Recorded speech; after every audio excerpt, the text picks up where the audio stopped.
The Big Orange Splot by Daniel Manus Pinkwater. What a cool name. All right, here we go.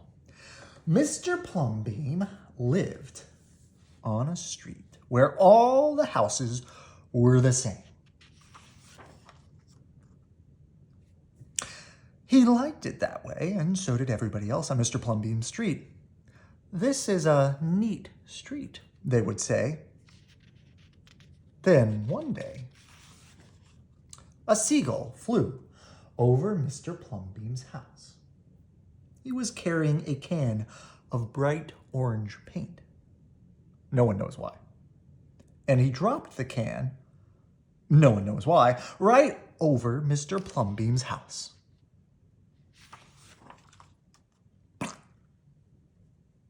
It made a big orange spot on Mr. Plumbeam's house. Ooh, that's too bad, everybody said. Mr. Plumbeam will have to paint his house again. I suppose I will, said Mr. Plumbeam. But he didn't paint his house right away. He looked at the big orange spot for a long time, and then he went about his business. The neighbors got tired of seeing that big orange spot. Someone said, Mr. Plumbeam, we wish you'd get around to painting your house. Okay, said Mr. Plumbeam. He got some blue paint and some white paint, and that night he got busy. He painted at night because it was cooler.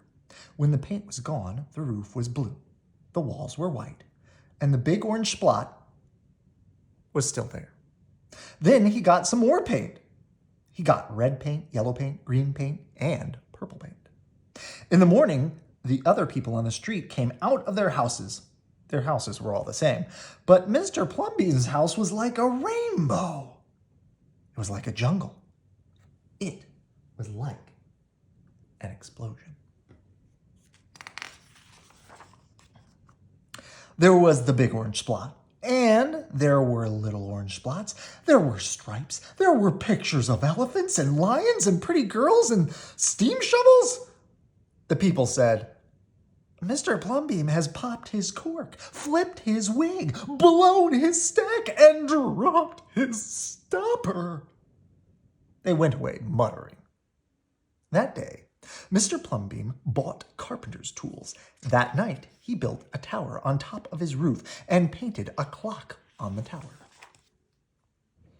The next day, the people said, Mr. Plumbeam has gushed his mush, lost his marbles, and slipped his howser. They decided they would pretend not to notice. That very night, Mr. Plumbeam got a truck full of green things. He planted palm trees, baobabs, thorn bushes, onions, and frangipans.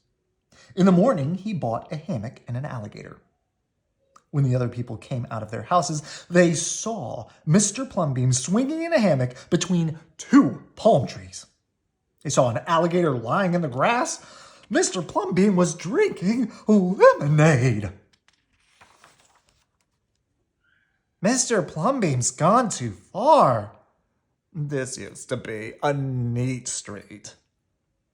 Mr. Plumbeam, what have you done to your house? The people shouted. My house is me, and I am it. My house is where I like to be, and it looks like all my dreams, Mr. Plumbeam said. The people went away. They asked the man who lived next door to Mr. Plumbeam to go and have a talk with him. Tell him that we liked it all here before when he changed his house. Tell him that his house has to be the same as ours so that we can have a neat street. The man went to see Mr. Plumbeam that evening. They sat under the palm tree, drinking lemonade and talking all night long.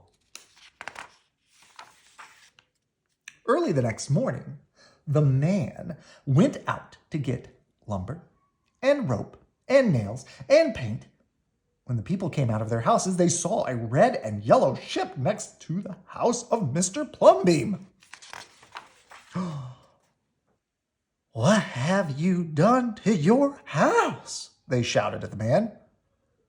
My house is me and I am it. My house is where I like to be, and it looks like all my dreams," said the man, who had always loved ships. "Ah, he's just like Mr. Plumbeam," the people said. "He's got bees in his bonnets, bats in his belfry, and nuts in his noodle." Then, one by one, they went to see Mr. Plumbeam late at night.